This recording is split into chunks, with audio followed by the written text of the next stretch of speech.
اللهم أعنا على ذكرك وشكرك وحسن عبادتك. اللهم إنا نسألك رضاك والجنة ونعوذ بك من سخطك والنار. اللهم إنا نسألك الهدى والتقى والعفاف والغنى. اللهم أحسن عاقبتنا في الأمور كلها وأجرنا من خزي الدنيا وعذاب الآخرة. ربنا أوزعنا أن نشكر نعمتك التي أنعمت علينا وعلى والدينا وأن نعمل صالحا ترضاه وأدخلنا برحمتك في عبادك الصالحين. ربنا أوزعنا أن نشكر نعمتك التي أنعمت علينا وعلى والدينا وأن نعمل صالحا ترضاه وأصلح لنا في ذريتنا إنا تبنا إليك وإنا من المسلمين. اللهم اجعل لنا من كل هم فرجا ومن كل ضيق مخرجا وارزقنا من حيث لا نحتسب. اللهم إنا نسألك زيادة في الدين وبركة في العمر وصحة في الجسد وسعة في الرزق وتوبة قبل الموت وشهادة عند الموت ومغفرة بعد الموت وعفوا عند الحساب وأمانا من العذاب ونصيبا من الجنة. وارزقنا الناظر إلى وجهك الكريم. وصلى الله على سيدنا محمد وعلى آله وصحبه وسلم والحمد لله رب العالمين بسر الفاتحة. أعوذ بالله من الشيطان الرجيم. بسم الله الرحمن الرحيم. مالك يوم الدين. إياك نعبد وإياك نستعين. صراط الذين أنعمت عليهم آمين يا الله. دعواهم فيها سبحانك اللهم وتحياتهم فيها سلام وآخر دعواهم أن الحمد لله رب العالمين. تقبل الله منكم منا ومنكم تقبل يا كريم.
بسم الله الرحمن الرحيم. السلام عليكم ورحمة الله وبركاته.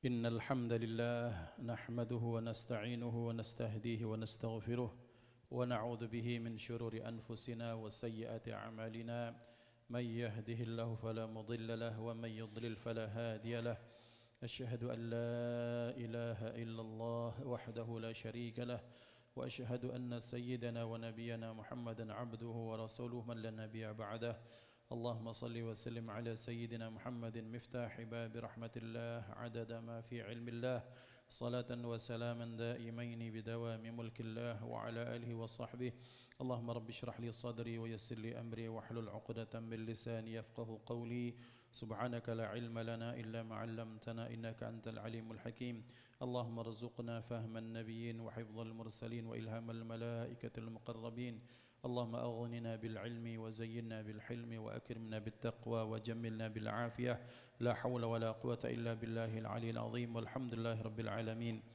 نوينا التعلم والتعليم والتذكر والتذكير والنفع والانتفاع والإفادة والاستفادة والحث على التمسك بكتاب الله تعالى وسنة رسوله والدعاء إلى الهدى والدلالة على الخير ابتغاء وجه الله ومرضاته وقربه وثوابه سبحانه وتعالى. Hadratal muhtaramin, para guru, para kiai, para imam yang dimuliakan Allah, para pengurus jamaah yang saya cintai karena Allah, ikhwatal iman dimanapun berada, alhamdulillah bersyukur kehadirat Allah subhanahu wa ta'ala atas segala nikmat, nikmat hidup, nikmat hidayah, nikmat taufik, nikmat bisa melakukan kebaikan, melaksanakan kewajiban, nikmat bisa menambah kewajiban dengan hal-hal yang disunnahkan. Berharap apa yang kita lakukan semuanya mengundang ridha Allah subhanahu wa ta'ala. Salawat beruntaikan salam terlimpah ruah kepada hadrat Rasul baginda Nabi Muhammad sallallahu alaihi wa alihi wa sahbihi wasallam beserta keluarga, sahabat, pengikut sekalian, amin Allahumma amin. Ikhwah yang dimuliakan Allah subhanahu wa ta'ala, mari kembali kita memperbaharui niat kita untuk i'tikaf di masjid ini. Nawaitul i'tikafa fi hadzal masjidi ma dumtu fihi lillahi ta'ala. Di dalam hati kita ucapkan, aku berniat i'tikaf di masjid ini selama aku berada di dalamnya semata-mata mengharap ridha Allah subhanahu wa ta'ala. Kita akan melanjutkan pembahasan kita dalam pertemuan yang lalu. Setelah kita mendapatkan pembahasan yang sebelumnya bahwa para ulama atau orang-orang zaman dahulu, dan ini merupakan bagian dari fitrah manusia, kita ini suka mencari, pencarian akan ketenangan batin, pencarian akan kebahagiaan yang hakiki. Karena terus terang bahwa dalam perjalanan hidup kita, apa yang kita lakukan pasti di antara kita akan mencari ketenangan, kebahagiaan. Tapi kadang-kadang yang kita dapatkan adalah kesenangan semu. Bahwa kita jalan-jalan, semata-mata jalan-jalan. Mungkin kita makan-makan kemana, semata-mata makan-makan. Mungkin kita membeli barang baru, semata-mata yang kita dapatkan kesenangan. Dan bukti bahwa kesenangan itu adalah kesenangan yang semu adalah kita tidak pernah puas dengan hal tersebut. Tentu kita akan menambah hal yang baru atau menambah kuantitas dari apa yang sudah kita dapatkan. Maka ikhwah dimuliakan Allah, maka sejatinya pencarian akan ketenangan itu, kebahagiaan itu telah dilakukan oleh orang-orang terdahulu. Dan pada hari ini kita akan membahas supaya pencarian itu tidak lelah lagi kita lakukan karena kita sudah diberikan contoh. Dan ini merupakan keuntungan orang yang ada di belakangnya, adalah tinggal copy paste, kemudian atau kita sudah ada sebelumnya, contoh-contoh sebelumnya kita, sehingga kita tidak perlu capek-capek karena sudah ada tuntutan dari orang-orang sebelumnya. Maka yang kita bahas pada pagi hari ini adalah beberapa pencarian-pencarian orang terdahulu, para aulia, para kekasih Allah. Tentunya yang mereka cari bukan harta dunia, karena dunia ini sudah tidak masuk hitungan di dalam hati para ulama, para aulia. Yang mereka cari adalah hal-hal yang bisa mendatangkan kebahagiaan di akhirat. Maka pada pagi hari ini kita melanjutkan yang telah kita bahas satu poin terlebih dahulu. Bismillahirrahmanirrahim. Qala al-muallif rahimahullahu taala wa nafa'ana bi 'ulumihi fid dharain amin. Wa talabtu nur al-qiyamati fil judi was sakhawati fawajadtuhu fil 'atashi fis shaumi. Aku mencari, menuntut cahaya pada hari kiamat. Aku carinya di dalam sifat kedermawanan dan kebaikan. Dan selanjutnya ternyata aku dapatkan itu didapatkan di dalam merasa dahaga ketika sedang berpuasa. Maka ikhwan yang dimuliakan Allah, dalam satu hadis Rasulullah sallallahu alaihi wasallam beliau bersabda, ada satu pintu di dalam surga itu namanya Babur Rayyan. La yadkhuluha illa as-shaim, yang tidak dimasuki kecuali oleh orang-orang yang berpuasa. Seperti kita pernah bahas, Rayyan itu dari kata-kata Rayyun itu ketika seseorang yang sedang dahaga, kehausan, kepanasan, kemudian mendapatkan minuman yang segar, sensasi atau rasa segar itu setelah dahaga yang haus yang luar biasa, itu namanya Rayyun dalam bahasa Arab. Jamaknya Rayyan. Maka mengapa dikatakan seperti itu? Karena di akhirat kelak kita akan dahaga. Bagaimana tidak dahaga? Digiring, dibangkitkan dalam kondisi tidak berpakaian sama sekali. Matahari sangat dekat dengan tubuh kita. Kemudian digiring dalam kondisi kita semua ditakutkan atau ditakut-takuti dengan permasalahan yang akan kita hadapi. Yaitu apa? Yaitu Yaumul Hisab, hari di mana kita akan diadili oleh Allah Subhanahu wa taala. Tidak ada makanan, tidak ada minuman, yang ada kita semua menunggu. Nah, ikhwan dimuliakan Allah, yang mendapatkan nur atau cahaya pada hari kiamat itu adalah orang-orang yang berdahaga ketika berpuasa. Bukan berarti makna puasa di sini kemudian orang tidak usah sahur. Artinya dibilangnya biar semakin afdal, maka kita tidak usah makan sahur, tidak usah minum ketika sahur, kemudian ketika berpuasa kita tunda berbukanya sampai waktu isya baru berbuka. Ini namanya macak-macak bahasa kita. Bahwa sebaik-baik tuntunan adalah tuntunan yang diberikan baginda Nabi Muhammad sallallahu alaihi wasallam. Tetap sekalipun kita dalam pencarian spiritual, mungkin kita masuk dalam bab dalam bab pencarian hakikat hidup, tapi tetap kita tidak boleh lepas daripada syariat. Dan syariatnya adalah ketika puasa tetap sangat dianjurkan kita untuk makan sahur.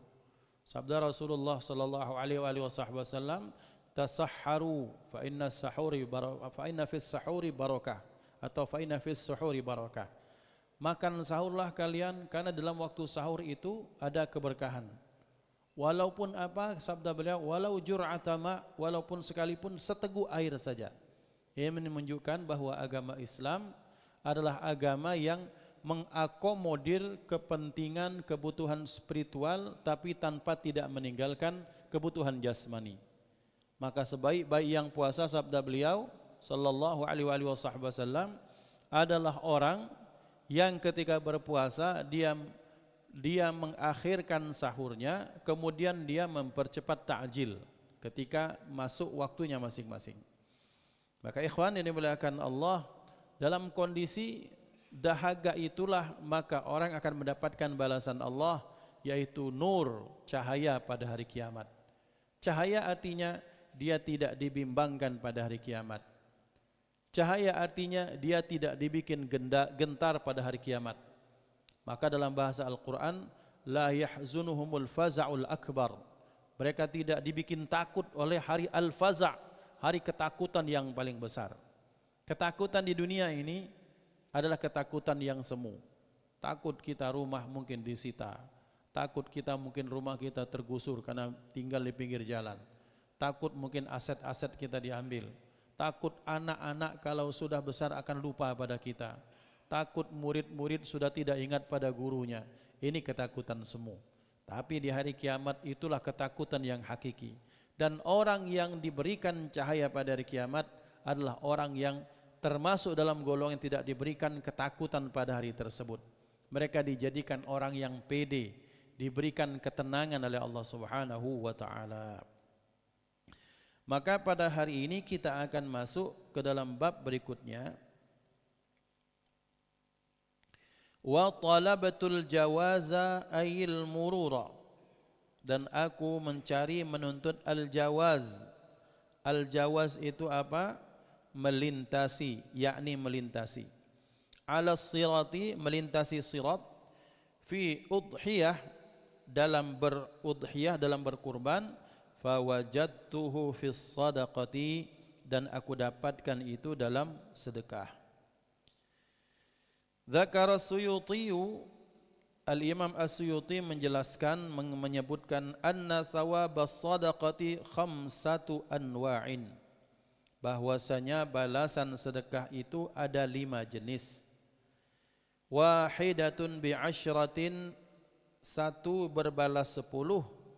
Wahiya ala sahihil jismi, yaitu sedekah kepada siapa? Kepada orang yang sehat. Wa wahidatun bitis'ina, dan satu balasan sedekah terhadap orang yang alal a'ma wal mubtala, yaitu kepada orang yang buta dan orang-orang sedang tertimpa musibah, tertimpa kemalangan.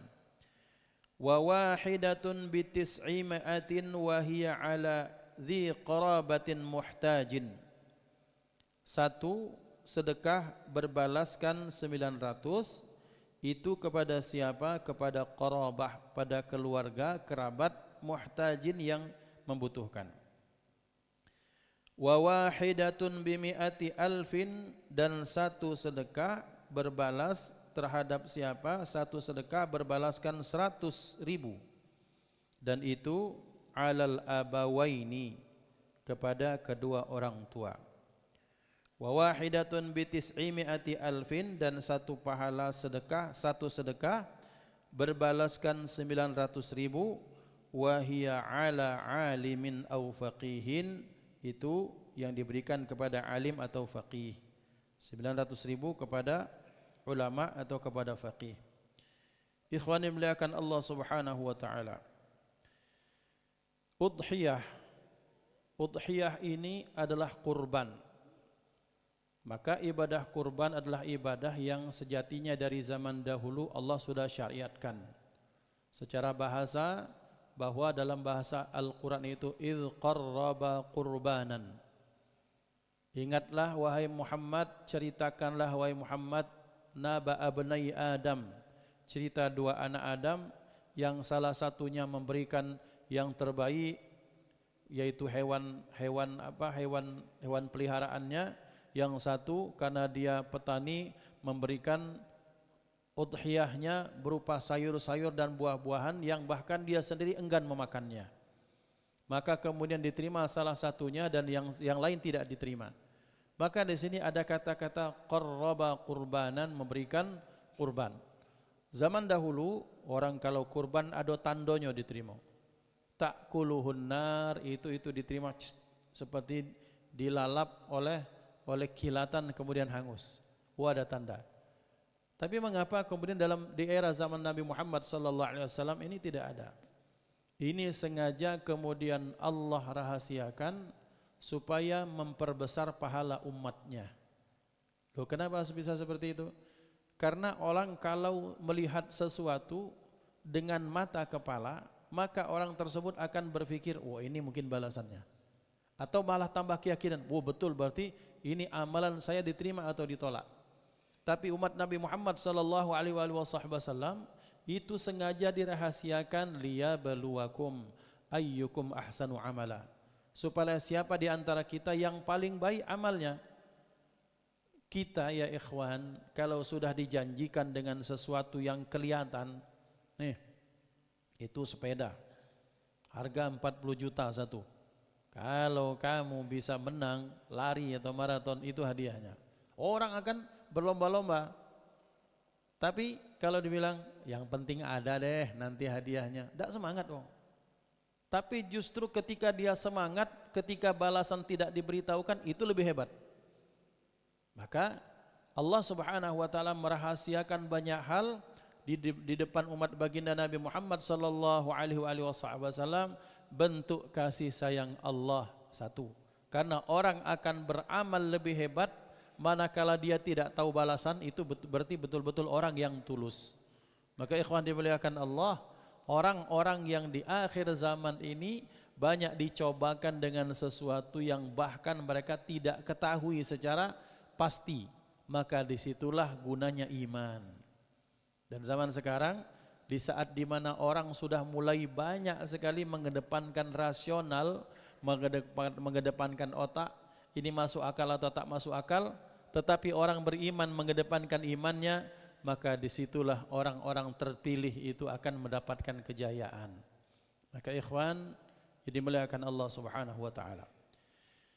Maka perkara udhiyah merupakan perkara yang balasannya pun dirahasiakan Allah Subhanahu wa taala. Kita kan belum tahu. Dibilang bahwa dalam hadis satu sya'rah, satu bulu itu akan mendapatkan kebaikan, mendapatkan balasan kebaikan. Kemudian kurbannya akan jadi saksi yang baik. Itu kan janji Rasulullah. Yang percaya Masya Allah, yang tidak percaya na'udzubillah, kita bermohon perlindungan kepada Allah dari ketidakpercayaan kepada Nabi kita.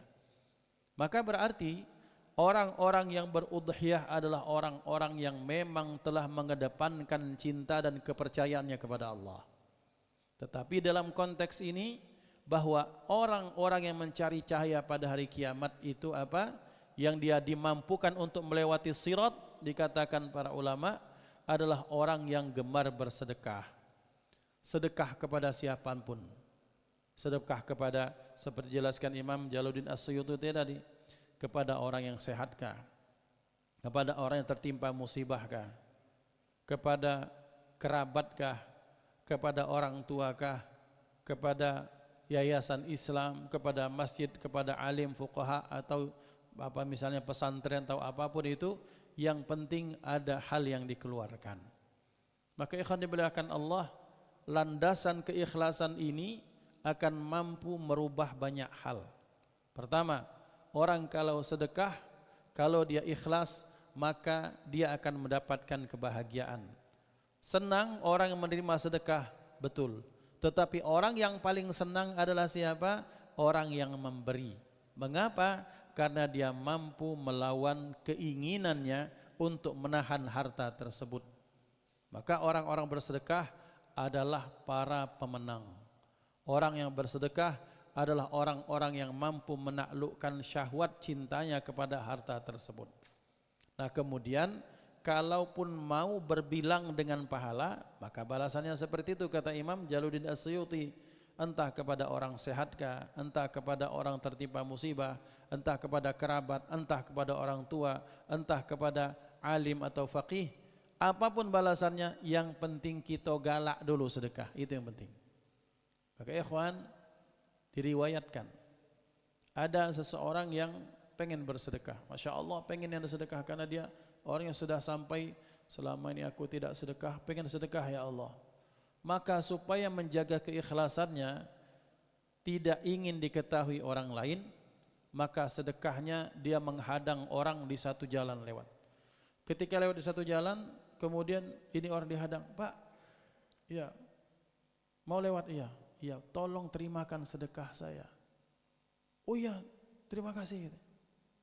Kemudian besok-besoknya ketahuan sama teman yang lain, ente salah sedekah. Ngapa? Kau sedekah ke juaro.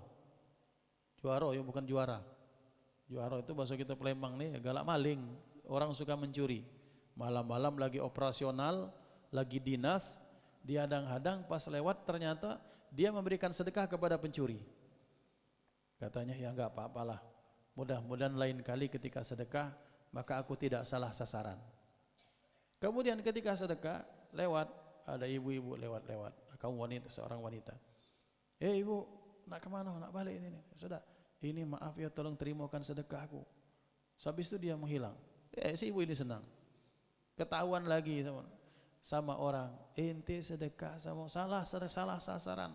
Kenapa? Ente sedekah kepada wanita nakal lah seperti itu. Wanita yang tidak benar. Ya Allah, kata beliau, tidak apa-apalah. Siapa tahu ada kebaikan di situ.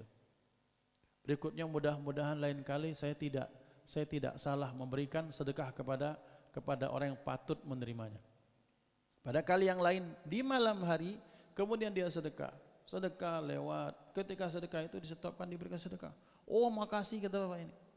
Besoknya ketahuan lagi dia sedekah. Ente salah sasaran lagi. Kenapa? Kau sedekah kepada orang kaya tapi terkenal pelit, bakhil di kampungnya.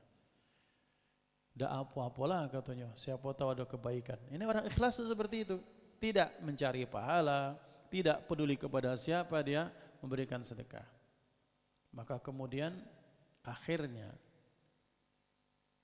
diberitakan bahwa pencuri itu taubat, wanita nakal itu taubat, kemudian orang kaya yang pelit itu akhirnya jadi dermawan. Ternyata ma kharaja minal qalbi wasala ilal qalbi. Perkara sesuatu yang bermuncul dari hati, memberikannya ikhlas lillahi ta'ala, ternyata nembus ke relung hati yang paling dalam, sehingga menjadi asbab hidayah. Maka ikhwan yang dimuliakan Allah, terus Ustadz bakal ada pertanyaan dan kita antisipasi pertanyaan itu. Mak mano dengan orang-orang yang kemudian ada di tempat-tempat khusus lah, mereka bergerombol semacam sindikat, di mana-mana tahu lah ya di mana itu. Mak mano ngasih sedekah kepada mereka. Maka ikhwan dan dimuliakan Allah, jikalau nih pengen ngenjuk nianjuk, jikalau itu yang pertama. Yang kedua, jikalau memang tidak memberi dengan alasan kami akan memberi yang betul-betul membutuhkan, juga silahkan. Bagian dari tarbiyah. Karena kenapa? Karena sekarang ini banyak sekali kondisi di mana orang itu tanpa sadar atau bahkan dengan sadar itu menghilangkan potensi dirinya. Dengan cara apa? Dengan cara ya dia menegadahkan tangan. Nah, ini cerita mertua kami karena beliau jualan di pasar. Ada ibu Masya Allah. Waktu itu berhenti di toko orang mertua kami, dia jualan tisu. Kemudian dia jualan tisu. Kemudian karena melihat itu dilebihkan itu, oh terima kasih ibu. Ditanya sama mertua saya, kenapa kamu tidak minta-minta? Oi, badanku masih waras. Aku masih sehat, aku masih pacak berkeliling pasar ini jualan tisu ini. Ngapa tidak minta-minta? Lala katanya, aku tidak galak itu. Menurunkan harga diri. Di saat yang lain di mana kalau kita tahu memang sering kejadian, ada orang-orang yang memang ketika kita mintai sedekah, pura-puranya sakit, tapi ternyata dia tidak sakit. Jadi ada ilustrasi lucu kan, ya ini di Thailand yang ada meme seperti itu, ada video singkat seperti itu. Oh ini pecah potong kakinya, tapi dikerjain ini nak nginjuk, diinjuknya pecah tokek atau cicak itu. Terkejut takut berlari, ternyata tidak potong kakinya, dikondisikan. Nah kalau bapak ibu tidak nak nginjuk, tidak usah nginjuk, tidak apa-apa, bagian dari tarbiyah. Karena kenapa?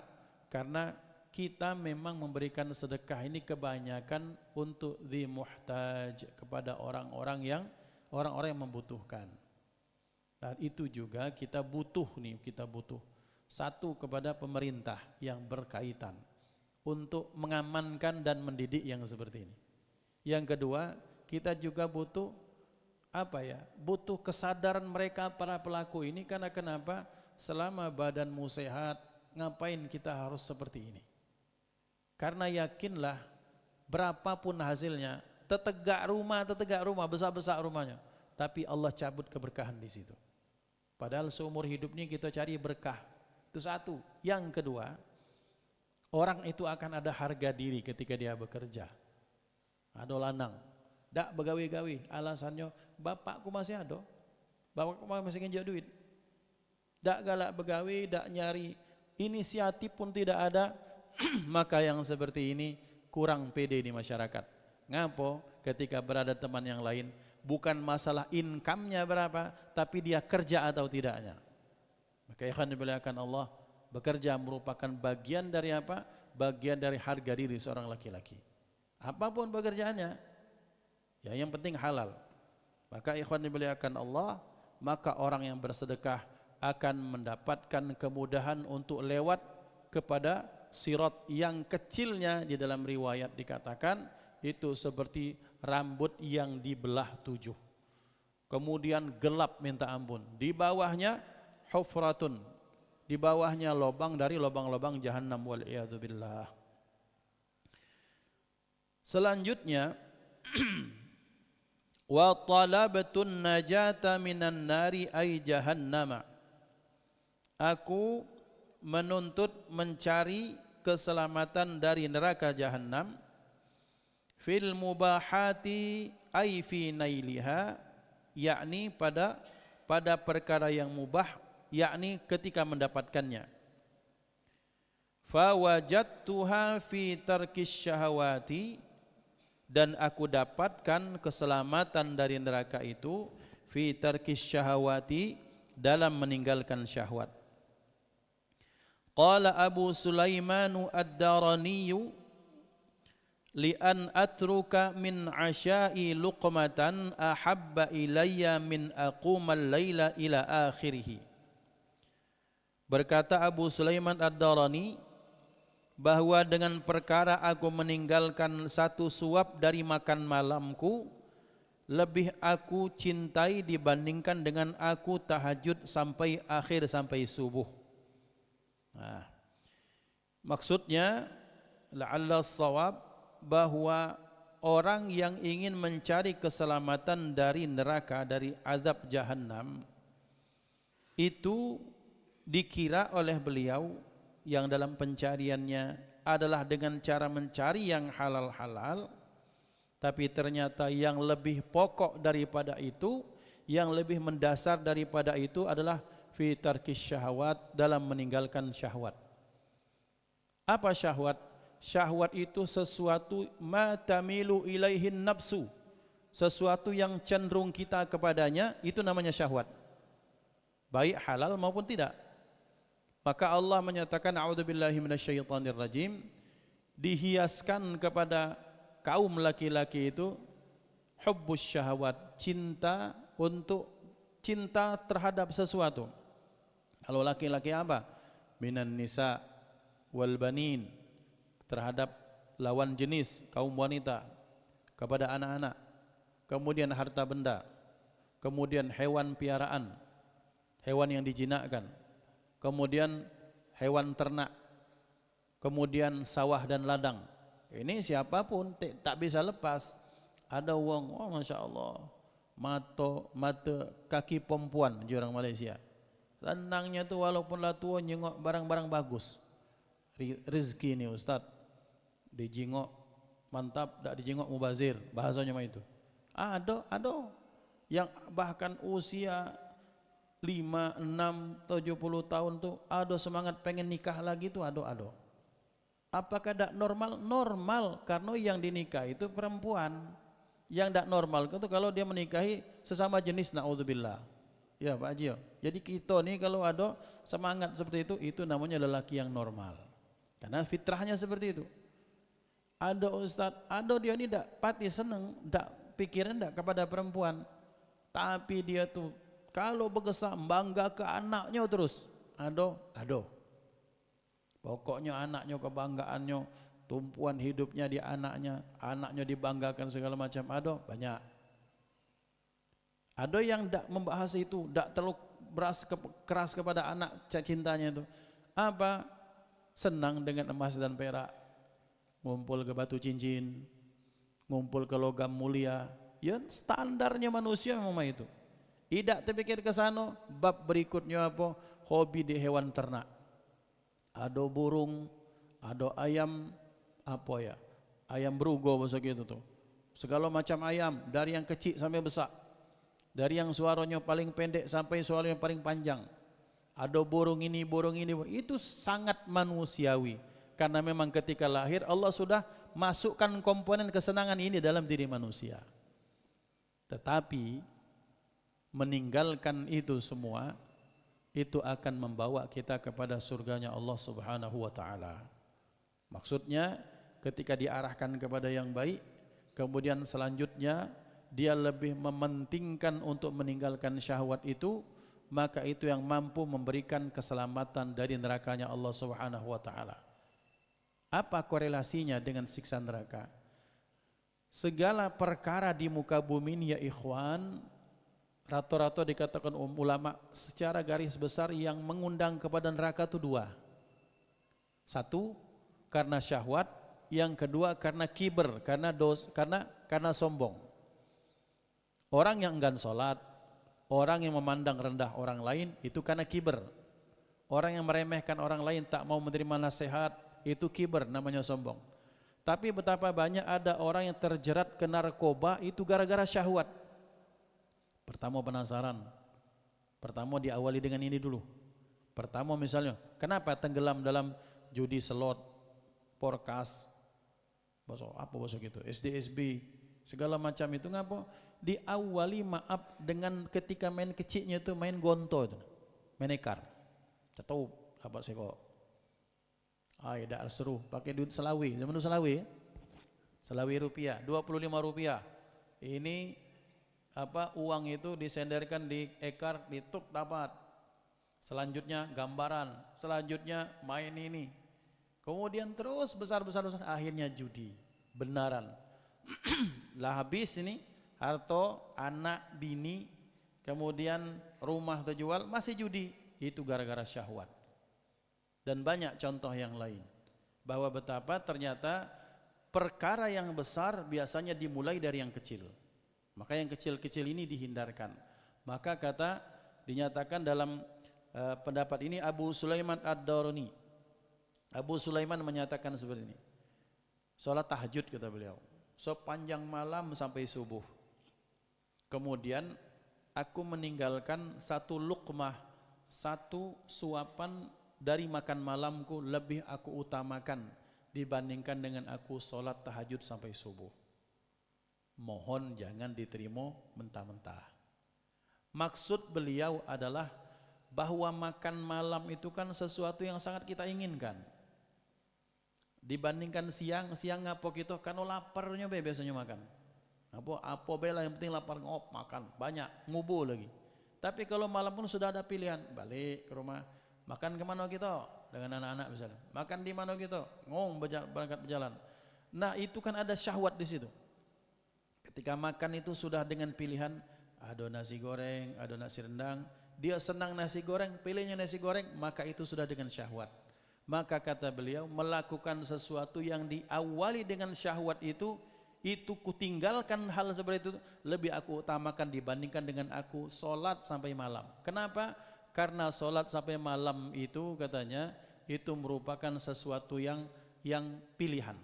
Tapi meninggalkan syahwat, disinilah muara atau pintu menuju kepada yang lebih besar lagi. Maka meninggalkan potensi-potensi hal yang bisa merusak, kata beliau, lebih diutamakan daripada melakukan kebaikan. Ini dalam bahasa fikihnya darul mafasid muqaddamun ala jalbil masalih.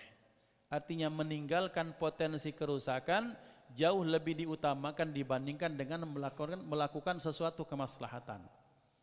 Ini kalau mau dibanding-bandingkan, kata beliau.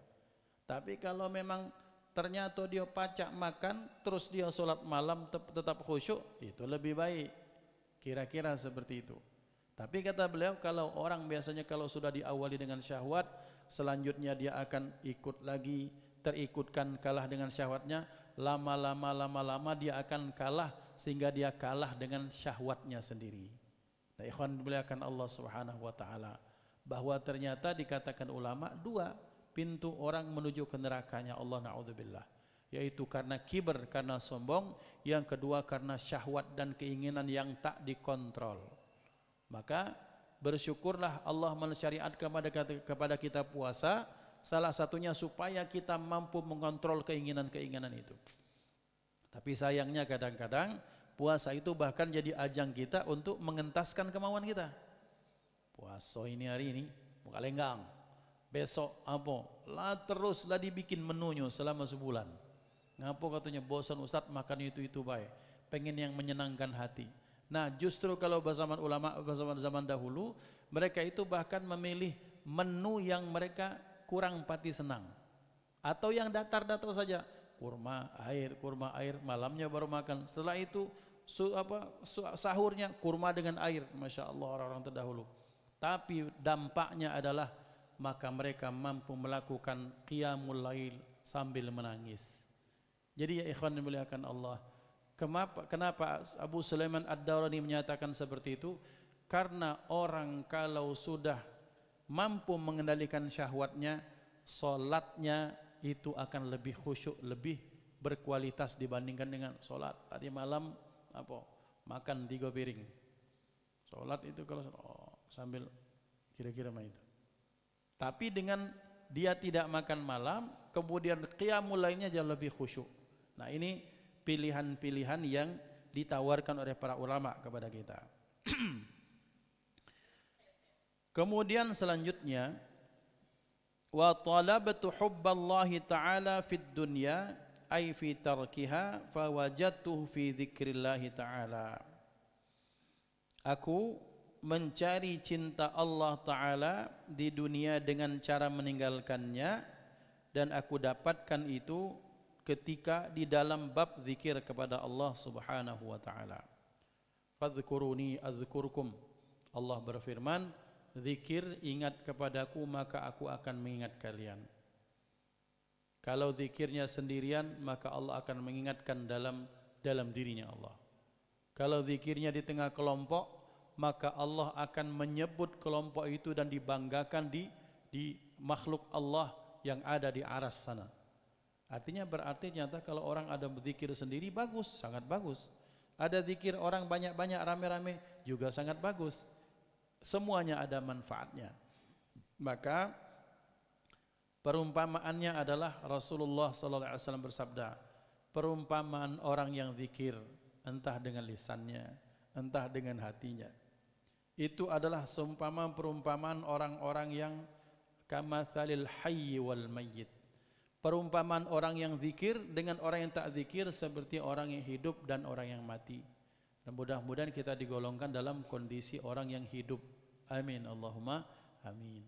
Jadi tidak sekedar berjalan tidak sekedar maaf terbuka biji mata gitu, tapi hati kita terpaut kepada Allah, memikirkan kebesaran Allah, memikirkan kebesaran kehebatan makhluk Allah, dan itu berarti kembali kepada kebesaran Allah Subhanahu wa Ta'ala. Maka mendawamkan zikir ini menjadikan hati tenang, juga menjadikan apapun yang kita lakukan itu jauh lebih disenangi Allah Subhanahu wa Ta'ala. Selanjutnya, wa talabtul afiyata fil majami'i. Aku mencari afiyah. Afiyah di sini artinya keselamatan. Aku mencari keselamatan fil majami'i ay fi majami'in nas, dalam perkumpulan manusia. Fa wajadtuha fil uzlati, maka aku dapati itu di dalam uzlah. Uzlah itu menyendiri. Menyendiri yang makmano, kita jangan menyendiri persepsi kita tapi menyendiri versinya ulama. Qala al-Qushairi, berkata Imam Qushairi, wal uzlatu fil haqiqati i'tizalul khisalil madhmumati fatta'thiru litabdilis sifati la litanai 'anil awtan. Kesimpulannya, sederhananya kata Imam Al-Qushairi, uzlah itu ketika kita mengasingkan diri kita dari kebiasaan-kebiasaan buruk, maka itu namanya uzlah. Jadi bukan uzlah secara fisik ya ikhwan. Ada orang banyak nyepi, bukan uzlah itu. Tapi uzlah itu adalah kita menyepikan diri kita, mengasingkan diri kita dari kebiasaan-kebiasaan buruk. Ada kita misalnya, ada teman kemudian ajak kita berghibah, ayo tak boleh jo. Ayo, Giza, dikit baik, sebentar baik. Aku ini masih banyak kesalahan dan dosa. Astagfirullah, istighfar. Itu upaya untuk uzlah. Kemudian dia sudah banyak melakukan keburukan. Ya Allah, kapan lagi aku baca mengasingkan diri dari kebiasaan buruk. Upaya meninggalkan itu, maka itu namanya uzlah menurut Imam Qushairi. Jadi bukan meninggalkan autan, bukan meninggalkan perkumpulan manusia, tetapi dia berupaya menjadi pribadi yang lebih baik lagi, itu namanya uzlah. Wa qala Abu Ali Ad-Daqqaq, berkata Abu Ali Ad-Daqqaq, beliau menyatakan ilbas ma'an nasi ma yalbasun wa tanawal mimma yakulun wanfarid anhum bisirri. Insyaallah ini definisi yang sangat bagus. Kata beliau rahimahullah, pakailah apa yang dipakai manusia seperti manusia kebanyakan. Makanlah seperti kebanyakan manusia. Tetapi kata beliau wanfarid anhum bisirri, akan tetapi bedahi selisihi mereka di dalam kesendirianmu. Maksudnya adalah orang uzlah itu bajunya masih cak uang banyak, makannya masih cak uang banyak, tapi sifatnya menyelisihi sifat-sifat orang sudah kebanyakan. Dikala orang banyak suka berghibah, ya sudah, dia tak suka berghibah, itu upaya uzlah. Dikala di kantor nih banyak orang yang mainkan ini dan itulah, dan dia tak melakukan itu namanya uzlah. Jadi dia berlepas dari kebiasaan-kebiasaan buruk yang dilakukan kebanyakan orang, dan dia berlepas dari hal itu namanya uzlah. Jadi uzlah itu tidak harus dia di kantor resign dari kantornya, tidak. Tapi dia bertahan, tapi tetap dengan prinsip dia menjalankan perintah Allah, menjauhi larang, itu namanya uzlah. Di saat semua rusak, ya dia kantor, ya kantor. Dia bekerja sama dengan seperti orang lain, tetapi dia tidak melakukan keburukan sebagaimana dilakukan oleh orang-orang yang di sekitarnya. Itu namanya uzlah. Jadi uzlah itu tidak harus nyepi dewe, bukan kelas kita nyepi dewe itu. Justru kalau kita nyepi sendirian, takutnya kita masuk dalam bab berikutnya, keluar dari mulut harimau masuk ke mulut buaya. Pengennya lepas dari misalnya bahaya apapun, tapi kemudian ketika dia uzlah melepaskan diri sendiri secara fisik, maka akan terperangkap dalam dosa baru, merasa lebih baik dari yang lain, wal iyadu billah. Jadi kata Imam Ali Ad-Daqqaq, beliau menyatakan seperti ini. Orang makan, ya kamu makan. Orang pakaian, ya kamu pakaiannya seperti itu. Tidak harus orang kemudian pakai batik semua di kantor, kamu pakai jubah. Tidak harus seperti itu. Tetap pakai batik. Hidup seperti masyarakat kebanyakan. Tapi kebiasaanmu menyelisihi mereka dalam kebaikan. Kemudian mereka makan semua seperti mereka. Tidak, misalnya kawan sekantor makan misalnya. Nak ngambil sunnahnya kita pakai tangan, ya pakai tangan. Setelah itu aku nak pakai sendok silahkan. Tapi kebiasaan kita menyelisihi mereka dalam hal keburukan. Dikala kawan-kawan cari cuan dengan cara yang dimurkai Allah, maka dia tidak melakukan itu. Itu namanya uzlah. Dan orang-orang seperti ini hakikatnya sedang berjihad. Jihad melawan apa? Satu, melawan nafsunya. Yang kedua, melawan kemungkaran yang ada di sekitarnya. Dia jihad terhadap apa? Pun jihad ketika sedang melakukan seperti itu, maka dia sedang jihad melawan betapa hebatnya setan saat itu menggoda dia, baik untuk mengajaknya melakukan kebaikan, melakukan keburukan, atau dikipas-kipasi dengan cara, nih kamu yang paling hebat, kamu yang paling baik, kamu yang paling soleh. Jihadnya lebih 2 kali, Pak. Maka orang-orang yang uzlah itu Masya Allah bisa bersabar di satu tempat yang sudah sangat korup misalnya, dia sampai pensiun tak makan, itu jihad fi sabilillah. Hidup di tengah masyarakat seperti ini, Pak. Di kampung mana misalnya, di kampung itu orang itu sudah masif lah. Kalau ngadokan sedekah, ngadokan ini 3 hari 3 malam, banyak minuman keras, dia hidup di situ untuk terus memberikan wastausia, memberikan mengingatkan, Dan ketika dia mengadakan acara, dia mengadakan pengajian, sekalipun dikit yang datang, itu namanya orang sedang berjihad. Dia sedang beruzlah di kampungnya sendiri.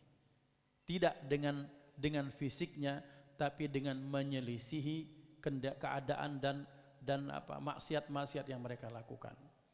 Jadi kita tidak harus berangkat sini, Ustaz, aku nak pindah ke mana? Ke Madinah, ke Mekah, ngapo pengen uzlah, lancurnya negaraku. Boleh jadi benar. Tapi boleh jadi ketika orang baik meninggalkan satu tempat dan masih orang buruk, terus bagaimana nasib ini kampung? Ketika di kantor misalnya, di tempat, di pasar, dimanapun, ketika sudah masif kecurangan terjadi, terus orang-orang baik meninggalkan itu, makin hancurlah ini tempat. Maka beruzlah bisa dengan fisik, tetapi uzlah yang paling berat justru uzlah di antara sekian banyak manusia, berada di tengah mereka yang rusak, tapi tetap dengan cara kita menjaga kebaikan-kebaikan. Nah, ini orang yang mantap, orang yang berjihad fi sabilillah, dan itu orang-orang yang mendapatkan kebaikan daripada Allah, yaitu apa? Mereka mendapatkan afiat, keselamatan. Selanjutnya yang terakhir, wa talabtu nural qalbi fil mawa'idhi wa qiraatil Qur'an fawajjatuhu fit tafakkuri wal buka. Aku mencari nurul qalbi, cahaya dalam hati, dengan nasihat dan membaca Al-Quran, dan aku dapatkan itu pada tafakkur, bertafakkur pada penciptaan Allah Subhanahu wa taala, wal buka, dan buka nangis di tengah malam. Orang kalau sudah mampu menangis di tengah malam sendirian, tangisannya tulus. Minimal dia menangisnya yang tahu adalah Allah Subhanahu wa taala. Ada kita zikir siang-siang nangis, astaghfirullah. Ada puisi tentang ibu lagi, nangis. Oh, biasanya menangis ya loh. Malam-malamnya masih pacak nangis sama itu hebat. Dan orang seperti itu biasanya hatinya lembut, hatinya akan gampang menerima kebaikan. Jadi nasihat-nasihat itu banyak, tapi nasihat banyak kalau hati belum bercahaya, belum terbuka, ya percuma saja. Membaca Quran, baca Quran tapi hati belum terbuka, itu percuma. Maka kuncinya adalah apa? Banyak-banyak kita tafakkur pada penciptaan Allah dalam diri kita, keseharian kita, kemudian di sekitar kita. Juga malam-malam kita bangun, ingat dosa, ingat akhirat, ingat kasih sayang orang tua, menangis, ingat Rasulullah, menangis, ingat ini, menangis. Maka ini orang-orang yang hatinya diberikan cahaya oleh Allah, dan mudah-mudahan kita dimasukkan dalam 10 golongan ini. Amin Allahumma amin. Hadanallahu wa iyyakum ajma'in. Usikum wa nafsi bitaqwallah. Mudah-mudahan manfaat. Mari kita tutup dengan doa kafaratul majlis. Subhanallahi wa bihamdihi, subhanakallahumma wa bihamdika, asyhadu an la ilaha illa anta, astaghfiruka wa atubu ilaik. Assalamualaikum warahmatullahi wabarakatuh.